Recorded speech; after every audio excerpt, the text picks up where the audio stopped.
লাখো মানুষের অংশগ্রহণে সাবেক প্রধানমন্ত্রী খালেদা জিয়ার জানাজা সম্পন্ন।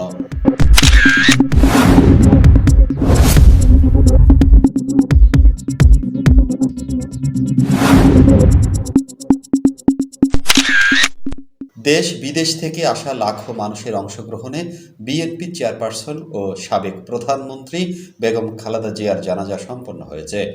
বুধবার বিকেল ৩টায় রাজধানীর মানিক মিয়া অ্যাভিনিউতে অনুষ্ঠিত এই জানাজায় ইমামতি করেন জাতীয় মসজিদ বাইতুল মোকাররমের খতিব মুফতি মোহাম্মদ আব্দুল খালেক।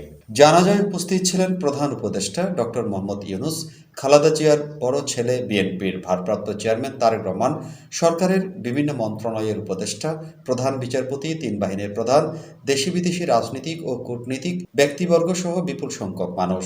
অংশগ্রহণের ব্যাপকতায় এটিকে দেশের ইতিহাসে সর্ববৃহৎ জানাজাগুলোর একটি বলে ধারণা করা হচ্ছে। জাতীয় সংসদ ভবনের মাঠ ও মানিক মিয়া অ্যাভিনিউ ছাড়িয়ে জানাজা অংশ নিতে মানুষের ঢল নামে বিজয় সরণি, আগারগাঁও পুরাতন বাণিজ্য মেলার মাঠ, আসাদ গেট, আড়ং মোড়, মিরপুর রোড, সুবহানবাগ, ফার্মগেট, কারওয়ান বাজার ও জাহাঙ্গীর গেট এলাকা। রাস্তায় তীব্র জনস্রোতের কারণে আশেপাশের ভবনের ছাদেও অনেককে জানাজার নামাজ আদায় করতে দেখা যায়। জনসমাগমের চাপে উড়াল সড়কেও সাময়িকভাবে যান চলাচল বন্ধ হয়ে যায়। বিকেল 2:45টার দিকে জানাজা শুরুর আনুষ্ঠানিকতা শুরু হয়। শুরুতে খালেদা জিয়ার স্মৃতিচারণ করে বক্তব্য দেন বিএনপির স্থায়ী কমিটির সদস্য নজরুল ইসলাম খান। তিনি বলেন, খালেদা জিয়া বলতেন, বিদেশে আমাদের বন্ধু আছে, কোনো প্রভু নেই।